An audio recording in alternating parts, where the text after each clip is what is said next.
নামে নয় কাজে পরিচয়। বাট আমরা সারাদিন নামের পিছনে ঘুরি, সরকারি চাকরি লাগবে নাম, ভালো ভার্সিটিতে পড়তে হবে নাম। আমার স্বপ্নটা কই? কোনো স্বপ্ন নেই। তাকে ঘুরতে দেন, শিখতে দেন, জানতে দেন, তাকে চুজ করতে দেন সে জীবনে কোথায় যেতে চায়। জোর করে তোকে ডাক্তারই হতে হবে, তোকে ইঞ্জিনিয়ারই হতে হবে, গলার টিপে ধরা। শিক্ষায় জাতির যদি মেরুদণ্ড হয়, আমার মেরুদণ্ড কেন বাঁকা থাকবে?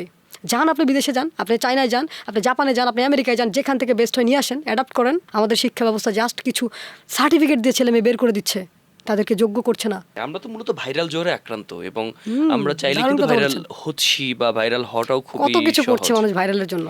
যদি আপনি অন্যের কমেন্ট বক্সে এসে একটা নেগেটিভ কথা লিখতে পারেন, আপনাকে শিক্ষা ব্যবস্থা কিছুই শেখায় নাই। আমি তো শিক্ষা ব্যবস্থাকে বলছি না যে বাদ দেন, শিক্ষা লাগবে না এটা তো বলছি না। আমি চাই এটা আরও উন্নত হোক। খালি পেট খালি পকেট, এই দুইটা যে শিক্ষা দিতে পারে পৃথিবীর কোনো শিক্ষক দিতে পারে না। আমি মনে করি যে সিস্টেম যদি না বদলায়, জাতি কোনোদিন বদলাবে না।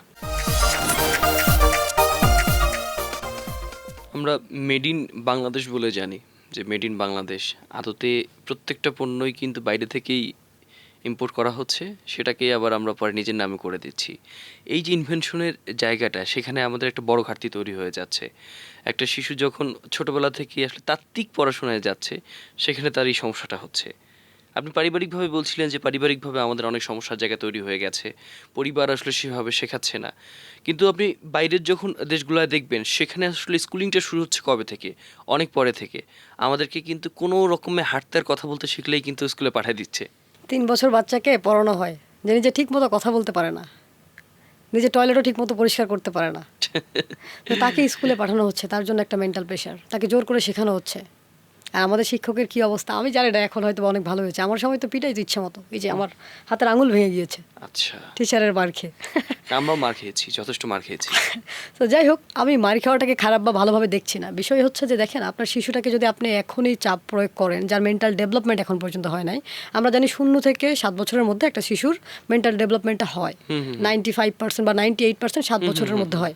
তাহলে 7 বছর পরে কেন তাকে পড়ানো হচ্ছে না? তাকে ঘুরতে দেন, শিখতে দেন, জানতে দেন, তাকে চুজ করতে দেন সে জীবনে কোথায় যেতে চায়। জোর করে তোকে ডাক্তারই হতে হবে, তোকে ইঞ্জিনিয়ারই হতে হবে, গলার টিপে ধরা। কেন হবি না? মেরে চামড়া উঠে ফেলতেছে। অনেকে বলতে পারেন তাহলে আমার ছেলে মেয়ে বুঝবে কি করে যে সে কি হতে চায়? তাকে দেখান, এক্সপ্লোর করান, তাকে দেখান ডাক্তাররা কি করে, তাকে দেখান একজন আর্মির সেনাবাহিনীর লোকজন কি করতেছে, ডকুমেন্টারি দেখান, সে নিজে থেকে চুজ করুক যে আমি কি হতে চাই। তাকে দেখান যারা কম্পিউটার বানাচ্ছে, তাকে সায়েন্টিস্ট যারা আছে তাদেরকে দেখান, তাদের জীবন সম্পর্কে বলেন, তার মনে আগ্রহ সৃষ্টি করেন, সে নিজে থেকে ফিল করবে যে আমি কি হতে চাই। এরকম না যে আমার বাবা বলেছে বলে আমি হব। অনেক ছেলেমেয়েরা বাবা মার পরামর্শে পড়াশোনা করে দিন শেষে সেই চাকরিটা করে না যেটা সে করতে চায়। ইভেন ধর আমি এমন ডাক্তারকেও চিনি যে রিয়েল এস্টেটের বিজনেস করে। তো উনি পড়াশোনা করেছে বাবা মার চাপে, ওনার এখন আর ডাক্তারি ভালো লাগে না। এই যে একটা ডাক্তার হইতে যে পরিমাণ পড়াশোনা, যে পরিমাণ ডেডিকেশন, যে পরিমাণ সময়, বাংলাদেশ কি পেল? একটা ডাক্তার আমি মনে করি যে দেশের সম্পদ। সরকারেরও কিন্তু একটা ইনভেস্টমেন্ট থাকে আলটিমেটলি। অবশ্যই আছে। আপনি দেখেন বড় বড় ইউনিভার্সিটিগুলো, ঢাকা ইউনিভার্সিটিগুলো, এগুলো থেকে ভর্তুকি দেওয়া হচ্ছে না? খাবারের বেলায় সব কিছুতেই তো দেওয়া হচ্ছে। সেই যে ইনভেস্টমেন্ট গভর্নমেন্ট করলো, তার ফ্যামিলি করলো, জাতি তার মুখের দিকে তাকিয়েছিল যে সে ভালো কিছু করবে, বাট সে কী করলো? সে শেষমেশ ফিরে গেল তার ফাইন্যান্সিয়াল ফ্রিডমের দিকে। সেই পরিবর্তনের কথাই আমরা বলবো। আছি এখন শুরুতে কথা বলছিলাম শিক্ষা ব্যবস্থার নানান বিষয় নিয়ে। আজকে আমাদের সাথে রয়েছেন মেন্টর মিতু, যিনি একজন mind and marketing expert. Welcome করছি আপনাকে। অসংখ্য ধন্যবাদ।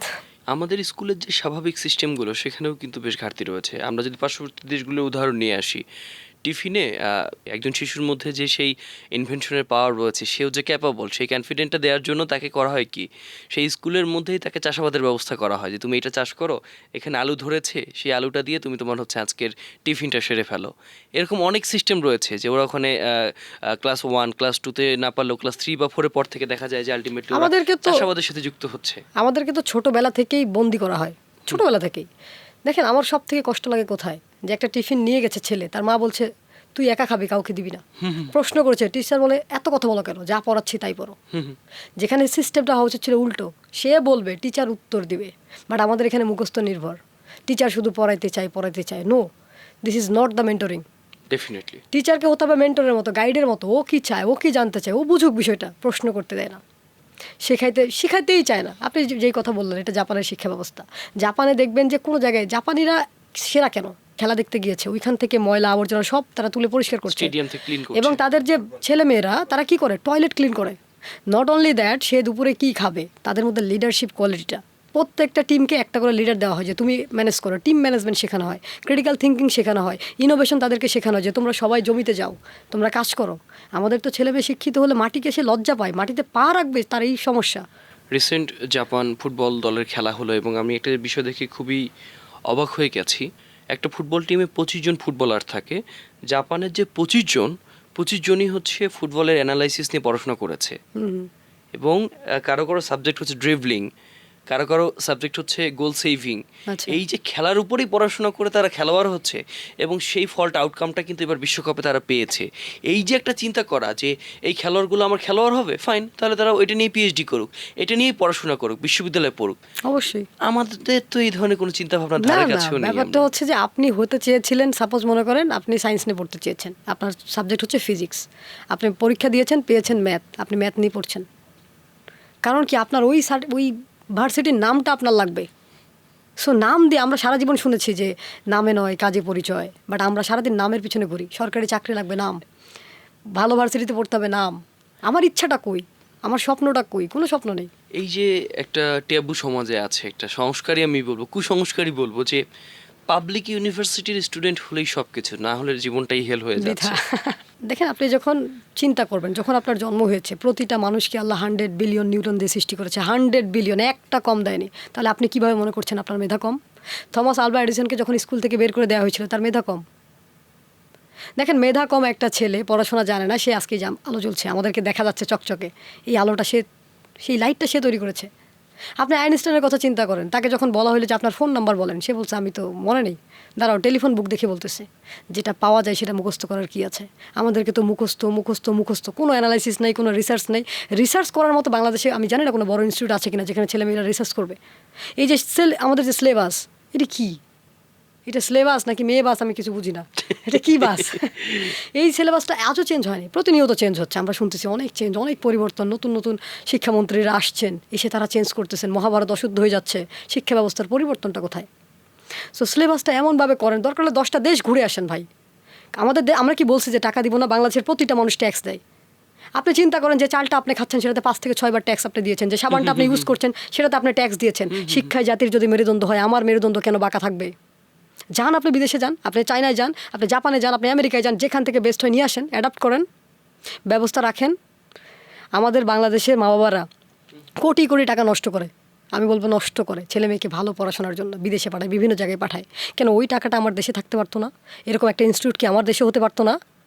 কেন বাইরের দেশে পড়াশোনার জন্য আবেদন করতে হবে, মানুষের পা ধরতে হবে, দালাল ধরতে হবে, পালায় যেতে হবে, কত কিছু করে? এই যে ছোটোবেলায় যে চাপটা আপনার সন্তানকে প্রয়োগ করছেন, সেটা থেকে বেরিয়ে আসেন। আপনি নিজেকে বাঁচাইতে আপনি নিজে চাচ্ছেন যে আমি একটু ফোনটা বেশি চালাবো, যার কারণে আপনার ছেলে মেয়েকে স্কুলে দিচ্ছেন। আপনার সাথে আপনার যে ছেলে মেয়ের যে বন্ডিং, এটা নষ্ট হয়ে যাচ্ছে। দিন শেষে যখন আপনার এই শিক্ষিত সন্তান আপনাকে বৃদ্ধাশ্রমে পাঠাবে, তখন আপনি বুঝবেন যে শিক্ষা ব্যবস্থা অবনতি কোথায়। আপনারা বলেন যে শিক্ষা ব্যবস্থার অবস্থা কোথাও, একবারও তো বললেন না যে এই সিলেবাসটা চেঞ্জ হোক। আপনি আরও জোর করে পড়াচ্ছেন। সো তার জীবনটা কি ফুলের বাগান বানাচ্ছেন নাকি জঘন্য বাগান বানাচ্ছেন? যে নিঃশ্বাস নিতে আমাদের ছেলেরা যারা পড়াশোনা করে, এই যে চাকরির জন্য হাঁসফাঁস করে বেড়াচ্ছে, আমাদের শিক্ষা ব্যবস্থা জাস্ট কিছু সার্টিফিকেট দিয়ে ছেলে মেয়ে বের করে দিচ্ছে, তাদেরকে যোগ্য করছে না। সো এত সার্টিফিকেট, মাস্টার্স পাশের সার্টিফিকেট, আমার যদি সার্টিফিকেটের কথা বলে আপনি অবাক হয়ে যাবেন। বাংলাদেশে মনে হয় যে আমার মতো সার্টিফিকেটধারী লোক খুব কম আছে। আমি ডাবল মাস্টার্স করেছি, আমি 8-10টা ডিপ্লোমা করেছি, আমি নিউরোসায়েন্স নিয়ে পড়াশোনা করেছি, মেন্টাল হেলথ নিয়ে পড়াশোনা করেছি, যা পাইছি পড়াশোনা করছি। কারণ আমার তো কোনো উদ্দেশ্য নাই, জীবনের কোনো লক্ষ্য নাই, যা মনে চাচ্ছে তাই পড়তেছি, একটার পর একটা। আজকে ভালো লাগছে এটা। রিসেন্টলি আমি যখন রোহিঙ্গা ক্যাম্পে চাকরি শুরু করি, আমি যখন নিউট্রিশনে কাজ করি, আমার মনে হয়েছিল যে নিউট্রিশনটা মনে হয় ভালো, আমি একটু এমপিএস করি। পাবলিক হেলথের উপর মাস্টার্স করতে চেয়েছিলাম আমি। যেই আবার আমার চাকরি চেঞ্জ হয়ে গেল, আমি ফুডে চলে গেলাম, তখন আমার মনে হলো যে আগের সিদ্ধান্তটা ভুল ছিল, এবার একটু ডেভেলপমেন্ট স্টাডিজ নিয়ে পড়াশোনা করি। তখন আমি আবার জগন্নাথ ইউনিভার্সিটি থেকে ডেভেলপমেন্ট নিয়ে পড়াশোনা করলাম। তারপরে মনে হলো যে আমি তো কথা বলতে পারি না, ঢাকা ইউনিভার্সিটি থেকে কমিউনিকেশনের উপর আবার এমসিপিএস করলাম। মানে আমার তো কোনো দিক দিশা ছিল না। এই যে আমার যদি এই অবস্থা হয়, আজকে আমি যে কথা বলছি, আমার 13.5 বছরের কেরিয়ার, আমি চাকরি করেছি, বিজনেস করেছি, যে মেন্টরিং করছি, দেখেন আমি চারোদিকে গিয়েছি, কোথাও হাতরে কিছু পাচ্ছে না, কোনো একটা ধরে যে আমি সামনে যাব, এই পথটা খোলা নেই। যেখানেই যাই শুধু বাধা আর বাধা পাই। সো এই যে শিক্ষা ব্যবস্থা আমাকে কি করেছে? পথভ্রষ্ট করেছে। আমার একটা নির্দিষ্ট লক্ষ্য নেই, আমি কি চাই, কেন চাই, ইম্প্যাক্ট কি, আমার জীবনের পারপাস কি, আমার জীবনের লক্ষ্য কি, আমাদের শিক্ষা ব্যবস্থায় কখনো শেখানো হয় না। আমাদেরকে শেখানো হয় করণিক পদের জন্য আবেদন। কেন আমি কেন করণিক পদের জন্য আবেদন করব? আমাকে শেখানো কি শেখানো হয়? Full free studentship. আমার বাবার টাকার অভাব নেই, তারপরে আমাকে লিখতে হচ্ছে আমার বাবা একজন গরিব চাষি, মানে জনম দুঃখী আর কি। আমার মা, আমাদের ফ্যামিলির ভরণ পোষণ তার পক্ষে সম্ভব হচ্ছে না। এখন কি করতে হবে? আমাকে ফুল ফ্রি মিথ্যা কথা আমাদের শিক্ষা ব্যবস্থা শেখায়। দুধে পানি মিশাতে হবে কেন? আমাদেরকে অনুপাতের অঙ্ক শেখানো হয় যে কয় লিটার দুধে কয় লিটার পানি মিশাইলে অনুপাত ঠিক হবে। এই যে দুধে আজকে আপনারা বলেন যে দুধে পানি দেয়, দুধওয়ালার সাথে যে ঝগড়া করেন, এটা তো আমাদের শিক্ষা ব্যবস্থা শিখিয়েছে। আমাদের নৈতিকতার অবক্ষয় হয় এই শিক্ষা ব্যবস্থায়। ছোটবেলা থেকে যখন আমরা প্যারাগ্রাফ লিখছি, আমরা লিখছি মুখস্থ। এম ইন লাইফ কি, আমি বড় হয়ে ডাক্তার হব। যে বাচ্চাটা মানবিক শাখায় পড়ছে, সেও কিন্তু গিয়ে ওই এম ইন লাইফ যে প্যারাগ্রাফ লিখতে হচ্ছে, সেখানে সে লিখছে যে আমি বড় হয়ে ডাক্তার হতে চাই।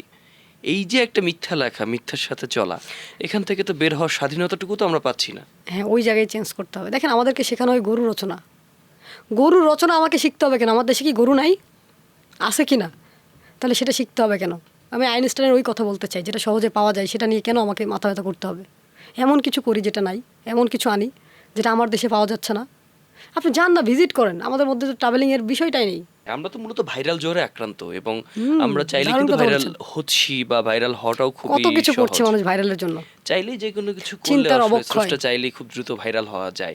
এই না না, স্রষ্টা চাইলে ভাইরাল হয়। স্রষ্টা চায় না যে আপনি ভাইরাল হন, স্রষ্টা চায় আপনি ভাইরাল কিছু করেন। ভাইরাল কিছু করি, আমরা ভাইরাল হই, আমাদের ক্রিয়েটিভিটি ওইখানে। আমাদের তো ক্রিয়েটিভিটিটা ওখানেই রয়েছে। তো এটাকে তো কোনোভাবে কাজে লাগানো যায়, কারণ আমরা দেখছি যে একজন মানুষ যখন ভাইরাল হচ্ছে, ওরা মিলে আবার একটা কমিউনিটি তৈরি করছে, ওরাই একজন আরেকজনকে গিয়ে সাহায্য করছে। এই জিনিসগুলো কিন্তু দিন শেষে আসলে যারা সত্যিকারের চেষ্টা করছে তাদের জন্য যেমন ডিপ্রেশনের, একইভাবে যারা ভাইরাল হচ্ছে তারা তো চাইলে একটু গঠনমূলকভাবে কাজ করতে পারে। কেন আমরা এটা করতে পারছি না? ব্যাপারটা হচ্ছে ওই যে টাকার নেশা, ঠিক আছে? মানে তার তো শিক্ষা নেই, নাম্বার ওয়ান। সে সাপোজ মাস্টার্স পাস করেছে, তার মধ্যে কোনো শিক্ষিত চেতনাই নেই। সে এমন এমন কথা বলতেছে যেটা আপনার রুচিতে বাঁধবে। যেমন দেখেন, আমি আজ পর্যন্ত যা কথা বলেছি সব কিছু ভালোর জন্য বলেছি, আমার লার্নিং থেকে বলেছি। তারপরে দেখবেন আমার কমেন্ট বক্সে এসে বাজে বাজে কথা লেখে, এবং যারা লেখে তাদের প্রোফাইল ঘেটে আমি দেখেছি খুবই উচ্চ শিক্ষিত। আমি বলবো আপনার মতো নিকৃষ্ট শিক্ষিত এই পৃথিবীতে আর নেই। যদি আপনি অন্যের কমেন্ট বক্সে এসে একটা নেগেটিভ কথা লিখতে পারেন, আপনাকে শিক্ষা ব্যবস্থা কিছুই শেখায় নাই। এই যে শিক্ষাটা আপনি নিয়েছেন, দেখেন আমাদের কোরআনে কি বলা হয়েছে? পবিত্র কোরআনে বলা হয়েছে সূরা হুমাজা, ধ্বংস তাদের জন্য। কার জন্য? যে পরনিন্দা করে। আমরা বলি কি constructive criticism, that is my food. What is criticism? আপনি ক্রিটিসিজম বোঝেন? ক্রিটিসিজম করবেন যেটা করলে পরিবর্তন আসবে। ক্রিটিসিজম করেন, শিক্ষা ব্যবস্থার করেন, পরিবর্তন আসুক। ক্রিটিসিজম করেন, সিলেবাসের করেন। ক্রিটিসিজম করেন, মেন্টালিটির করেন। ক্রিটিসিজম করেন আপনার অযোগ্যতার, তবে না পরিবর্তন আসবে। সো আমরা ক্রিটিসিজম কী করি? ক্রিটিসিজম যদি কারো করতে হয়, কোনো মহান ব্যক্তির, সেটা আপনি নিজে আয়নার সামনে দাঁড়াবেন, নিজের ক্রিটিসিজম করবেন, নিজের দিকে তাকাবেন যে আমার পা থেকে মাথা পর্যন্ত আমার কী কী দুর্বলতা হচ্ছে, আমি কী পারি না, কেন হচ্ছে আমার উপরে মানুষ চাকরি করছে, কেন আমি 10,000 টাকা বেতনের চাকরির জন্য অ্যাপ্লাই করব, কেন আমার দেশে ম্যানেজমেন্ট লেভেলে বাইরের দেশ থেকে লোক আনতে হবে। আপা, আপনি যেহেতু একজন নিজেও মাইন্ড ট্রেনার, তো মাইন্ড ট্রেনিংয়ের জায়গা থেকে বলতে চাই, আসলে অনেক বিষয় রয়েছে, মোটিভেশন, ইমোশন, ফ্রাস্ট্রেশনও বলতে পারেন। এগুলো আসলে আমাকে ধরে বসছে, কিন্তু খুব বেশি সময় ধরে আমি এটাকে আসলে ধরে রাখতে পারি না। আপনি যে কথাগুলো বলছেন মোটিভেশন নেওয়ার জন্য, বা আমার নিজেরও ভালো লাগছে, বা যেখানে বলছেন তারাও নিচ্ছে, কিন্তু দেখা যাচ্ছে সার্টেন একটা মোমেন্ট পরে এটা হাওয়া হয়ে যাচ্ছে। এটা বাস্তবতা। এটা যারা একদম নীতি নির্ধারক পর্যায়ে রয়েছেন তারাও একইভাবে এটাই ভোগেন, এবং একজন ব্যক্তি মানুষ, ইন্ডিভিজুয়াল একজন মানুষও কিন্তু এটাতে ভোগেন। তো দীর্ঘস্থায়ীভাবে চিন্তার জায়গাটায় আসলে পরিবর্তনের জন্য আমি যদি ব্যক্তি মানুষ হিসেবে আমি আসলে কোন ধরনের ইনিশিয়েটিভগুলো নিতে পারি? নাম্বার ওয়ান, কোরআনের প্রথম শব্দ ইকর, পড়ো। পড়ো তোমার প্রভুর নামে, যিনি তোমাকে সৃষ্টি করেছে। আমরা তো পড়ি না।